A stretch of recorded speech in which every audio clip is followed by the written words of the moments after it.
Dentro de las matemáticas, el pensamiento variacional es el que menos se trabaja desde la educación primaria hasta en secundaria. Vamos entonces a mirar qué es variación y cambio, qué hace parte este tipo de pensamiento en las matemáticas. Resulta que las matemáticas están en todo, ¿cierto? Está dado por regularidades, está dado por patrones, está dado por ciertas características que observamos en la naturaleza. Y las matemáticas realmente están en todo. Se aplican a la física, a la química, a la biología. Por ejemplo, en el nacimiento de un árbol, en el crecimiento de una planta, en el desplazamiento de un ciclista, cómo medimos la distancia dependiendo del tiempo, cómo medimos el crecimiento de una planta dependiendo también del tiempo, o las regularidades que se dan, por ejemplo, en, un, en una flor de girasol, el movimiento de los pistilos, ¿cierto? Entonces son muchos ejemplos que podemos encontrar de aplicación de las matemáticas al mundo real. ¿Por qué entonces nosotros como educadores centrarnos en el pensamiento variacional? Resulta que en los análisis de las pruebas a ver se ha evidenciado que en los establecimientos educativos lo que más debilidad se tiene es precisamente los aprendizajes relacionados con el pensamiento variacional. Realmente en la escuela y el colegio se le da mayor prioridad es al pensamiento numérico y últimamente al aleatorio, pero se ha dejado el pensamiento variacional como para lo último o simplemente no se trabaja porque quizás los maestros no están suficientemente preparados para trabajar desde esta perspectiva. En los textos, por ejemplo, de matemáticas que manejan los tutores del programa Todos Aprender, hay centros de aprendizaje que relacionan el pensamiento variacional y proponen que sean abordados y estudiados con mayor profundidad para uno como maestro apoyar y desarrollar en los estudiantes este tipo de pensamiento también. El pensamiento variacional se desarrolla con los otros tipos de pensamiento. No es que se trabaje aislado, se trabaja también con el numérico, con el espacial, con el métrico, el aleatorio e incluso pues desde la parte del componente de la probabilidad. ¿Sí? Entonces no es que solo esté determinado a un campo específico como tal de la matemática o que simplemente no se pueda trabajar con otras ciencias. Incluso es mucho mejor trabajar este tipo de pensamiento con otras ciencias. Aquí vemos, por ejemplo, una evidencia de lo que pasó en el 2015 en las pruebas saber tercero, en las pruebas saber quinto. ¿Sí? Bueno, entonces, ¿qué se puede ver? Que la mayoría de estudiantes están en el nivel rojo, que es, digamos, estudiantes que no contestaron correctamente más del 70% de, de las preguntas, y en naranja, estudiantes que no contestaron entre el 40 y el 70% de las preguntas. Entonces, eso es preocupante, ¿cierto? Lo relacionado pues con el pensamiento variacional. Vamos entonces a mirar, por ejemplo, este tipo de situación. Pues, ¿qué podríamos decir? Esto es una situación para desarrollar el tipo de pensamiento variacional. ¿Qué podemos decir ahí? ¿Qué cambia y no cambia? ¿Qué hace que cambie? ¿Cómo cambia? ¿Cuánto cambia? Entonces hay que mirar detenidamente para mirar a ver qué es y cómo se dan las transformaciones. Ya aquí lo vamos a mirar mucho mejor. Entonces, por ejemplo, unas posibles respuestas, ¿no? Pues que cambia el número de la figura, que la cantidad de triángulos equiláteros cada vez va siendo de menor área en cada figura, el área del triángulo pequeño va a ser cada vez menor, el perímetro del triángulo pequeño, la cantidad de líneas o palitos, que no cambia. El triángulo inicial grande, ese siempre va a ser igual, el perímetro del triángulo inicial, el área del triángulo inicial sigue igual. ¿Qué hace que cambie? Pues ya en este nivel de razonamiento que es el de coordinación, ¿sí? Porque son, digamos, 5 niveles de razonamiento, en este momento vamos en el uno. En la medida que se construye la nueva figura, se aumenta el número de triángulos en una proporción más pequeña, lo que hace que cambie la construcción de nuevos triángulos a partir de la unión de los puntos medios que se realizan en cada uno de los triángulos. Eso es lo que hace que cambie la posición y que determine cada una de las figuras. ¿Cómo cambia? Entonces hay que mirar ya desde un nivel de dirección. Entonces miramos el número de la figura y miramos la cantidad de triángulos equiláteros de menor área en cada figura. ¿Y cuánto cambia? Ya vemos es el nivel de razonamiento 3 que se refiere a la cantidad. Entonces miramos cuánto cambia y miramos el número de la figura. Entonces figura 1 pues tenemos un triángulo. La figura 2 4 triángulos. En la figura 3 16 triangulitos. Y sucesivamente hasta que encontramos un patrón de construcción que podría desarrollarse mediante un modelo matemático, ¿cierto? 4 a la n-1. Pero entonces si vamos a mirar, por ejemplo, es el área del triángulo, entonces ya no es con la cantidad, sino con el área del triángulo. Pues el triángulo 1 tiene un área de 1, pero en la segunda figura ya se dividió en 4 partes, entonces cada triangulito va a tener la cuarta parte del triángulo inicial y sucesivamente. Los niveles de razonamiento entonces en realidad son 6 partiendo pues del nivel 0 que es el reconocimiento de las variables, donde el niño identifica cuáles son los elementos que cambian. El nivel 1 es la coordinación, entonces el niño ya es capaz de establecer los cambios de una variable con otra variable, que hace entonces que un elemento cambie. Y el nivel 2 de dirección, que es mirar cómo una de las variables cambia con respecto a los cambios de la otra. Entonces, cómo cambia un elemento en relación con otro. Nivel de 3, que es el de coordinación cuantitativa, se coordina la cantidad de cambio en una variable con cambios en la otra. Entonces, ¿cuánto cambia? A nivel 4 es el de razón promedio. Coordinar la razón de cambio promedio de una función con cambios uniformes en los valores de entrada de una variable. Este es ya un nivel que se desarrolla en grados muy superiores, ¿cierto? Ya en la educación secundaria. Y el nivel 5 también. Por decir algo, en 11 veíamos razón de cambio. Entonces ahí está el nivel 4 de razón promedio.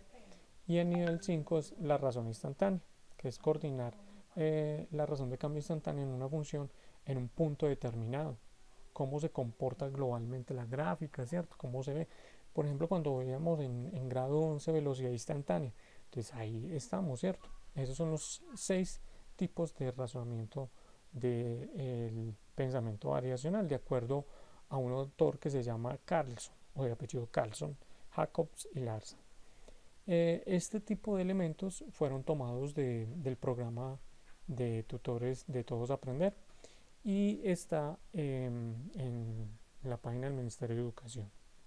Entonces podemos tener de referencia la articulación de los diferentes documentos legales de los que nos habla el Ministerio. Entonces tenemos los estándares básicos de competencias, la matriz de referencia de matemáticas, los derechos básicos de aprendizaje y las cartillas de el Todos Aprender. Entonces, si vamos a mirar, por ejemplo, de primero a tercero, entonces nos habla desde el pensamiento variacional, reconozco y describo regularidades y patrones en distintos contextos. Entonces, fíjense que estamos trabajando el pensamiento variacional en otros tipos de pensamiento, en el numérico y en el geométrico. Describo cualitativamente situaciones de cambio y variación utilizando el lenguaje natural, dibujos y gráficas, entonces también aplicado a otras ciencias.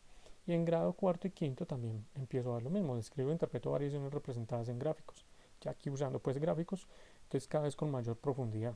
Predigo patrones de variación en una secuencia numérica, geométrica y gráfica. Y bueno, y continúo leyendo y voy a encontrar que cada vez estos estándares de competencias van a estar relacionados con otros tipos de pensamiento. Por ejemplo, la matriz de referencia. Entonces uno podría ver, por ejemplo, que en grado tercero, construir y describir secuencias numéricas y geométricas es como el aprendizaje, ¿cierto? Entonces, ¿cómo se hace evidente eso? Cuando un estudiante identifica un elemento en una posición determinada siguiendo un patrón. Como por ejemplo cuando identifica los primeros términos en una secuencia a partir de un patrón que se le haya dado previamente. O identifica la posición respecto al término en una secuencia de acuerdo con un patrón establecido. También cuando describe situaciones de variación usando el lenguaje natural. Entonces yo podría usar lo que es desde un lenguaje natural, un lenguaje matemático, un lenguaje gráfico. Y eso es lo que habla Bruno de Amore sobre modelos de representación y Raymond Duval también. En grado tercero también encontramos, por ejemplo, desde la parte de geometría, dice establecer conjeturas acerca de regularidades en contextos geométricos y numéricos. Ahí, por ejemplo, el estudiante puede establecer relación entre algunos términos no consecutivos en secuencias numéricas y geométricas. Esa es una parte pues para trabajar también con el pensamiento geométrico desde el pensamiento variacional. Y en la resolución de problemas, resolver sencillitos problemas de proporcionalidad directa, porque tiene que relacionar dos variables, cómo aumenta y cómo aumenta otra variable. Por ejemplo, un ciclista, a medida que el tiempo va aumentando, pues la distancia recorrida va aumentando. Son sencillitos problemas de proporcionalidad directa que tienen en cuenta precisamente el cambio y la variación, y eso es lo que se pretende trabajar con los niños y lo que tenemos que estar dispuestos pues a trabajar. En grado quinto, reconocer y predecir patrones numéricos. Puede expresar de manera gráfica, por ejemplo, la variación de una secuencia, identifica patrones en secuencias numéricas o gráficas. Tenemos otra aprendizaje que sería analizar relaciones de dependencia en diferentes situaciones, entonces cómo interpreta relaciones de dependencia en contextos cotidianos de las ciencias o de la parte social, y los puede representar de forma verbal, de forma gráfica o en forma de tabla. Bueno, y sucesivamente también en grado quinto encontramos también la resolución de problemas de proporcionalidad directa e inversa, ya que los niños de quinto pueden meterse con problemas de proporcionalidad inversa, por ejemplo, cuando se está construyendo una obra y hay 5 trabajadores, pero si se aumenta la cantidad de trabajadores, entonces se supone que el tiempo de construcción de la obra disminuye. Aquí, mientras una magnitud aumenta, la otra disminuye. En los derechos básicos de aprendizaje, entonces, por ejemplo, se nos propone aquí para grado primero cómo un niño al pasear el agua de un porrón, entonces va viendo cómo va disminuyendo el volumen a medida que se va desocupando el agua. Es mirar ese tipo de cambio. Y sucesivamente otro tipo de ejercicios que proponen los derechos básicos de aprendizaje respecto a cada grado en primaria, cómo trabajar este tipo de pensamiento, que proponen precisamente un ejemplo para cada uno de los derechos básicos que se propone desde el Ministerio de Educación. Bueno, ¿qué es el pensamiento variacional? Entonces esto tiene que ver con el reconocimiento, la percepción, la identificación y mirar cómo cambia y cómo se da ese cambio en diferentes contextos, que se pueda describir, que se pueda representar, que se pueda cambiar de un modo gráfico a un modo verbal, a un modo algebraico, a un modo numérico. ¿Qué es? Entonces es uno de los pensamientos que se articula con los otros pensamientos. Está en estrecha relación con los otros temas que se trabajan en el estudio de fenómenos de variación y cambio. Es transversal al currículo y debe ser objeto de trabajo en cada uno de los grados, incluyendo los niveles iniciales, incluso desde transición. Se requiere para los estudios de fenómenos naturales, dado que hay cambios todo el tiempo. Entonces, ¿qué no es? Uno no puede circunscribir, por ejemplo, el pensamiento variacional solo a las fórmulas. No es que el niño se sabe cómo es el área de un círculo. Bueno, pero la idea es que sepa identificar cómo se relaciona, por ejemplo, el radio con el área del círculo. A mayor radio en un círculo, pues mayor va a ser el área, ¿cierto? Entonces la idea es que el niño no simplemente memorice o simplemente tenga así como todo ahí mecanizado la fórmula, sino que también pues la, digamos, aprenda, la sepa trabajar, identifique cómo se dan los cambios entre las variables que se están trabajando. Y eso por citar solo un ejemplo. No es saber la definición de función, no es que cuando digamos es que una función es una relación uno a uno en dos magnitudes, por decir algo. No, no es simplemente conocer la definición, sino aprender a hacer ese tipo de relaciones de una magnitud con otra. No es tampoco solamente la representación o solamente la parte gráfica o solamente las funciones que uno representa. Y no es un contenido ni un procedimiento matemático que se ubique en un grado escolar específico. Es un tipo de pensamiento que se debe trabajar en todos los tipos de pensamiento. Entonces, por ejemplo, desde el pensamiento numérico, por ejemplo, la variación de números, los patrones numéricos que se repiten. En el geométrico espacial, los movimientos, las transformaciones y los cambios de formas. Claramente se podría, por ejemplo, mirar en la rotación del planeta, en la traslación de las personas de un lugar a otro, el desplazamiento, ¿cierto? El pensamiento métrico, entonces aquí es más sencillo porque es la relación entre magnitudes, volumen, longitud, área. Y el pensamiento aleatorio en la lectura, análisis e interpretación de gráficos y tablas. La expresión cambio es como la modificación de estado de un punto a otro. O Se puede decir que el cambio es una característica que no permanece, que se modifica y se altera, mientras que la variación hace referencia a la cuantificación de dicho cambio, es decir, cuánto es lo que cambia o cómo cambia. El estudio de cambio se entiende como el análisis de los fenómenos de variación. Entonces, una secuencia sencillita como la de poner a los niños en transición a organizar una historieta en orden. Entonces, por ejemplo, eso es algo que se da por etapas y presentan unos detrás de otros en orden fijado o de acuerdo a un patrón definido. Y estamos empezando a movilizar ese tipo de pensamiento desde los niños, pues desde la primera etapa educativa en la escuela, desde transición. La regularidad que se da, por ejemplo, en los fenómenos, ya citaba el ejemplo de la flor de un girasol, en los caballitos de mar, en el ADN, en la concha de un caracol y en las figuras geométricas. Nosotros podríamos, por ejemplo, poner a los niños a establecer patrones de construcción con los bloques lógicos, ¿sí? Son entonces como pequeños ejercicios que nosotros podemos hacer de representación de objetos, de sucesos, de formas o sonidos para que los niños empiecen a explorar el mundo también del pensamiento variacional que más bien poco se trabaja. El patrón, entonces es una unidad que se repite con regularidad y da lugar entonces a la construcción de un patrón, a una fórmula, eh, digamos una secuencia, ¿cierto?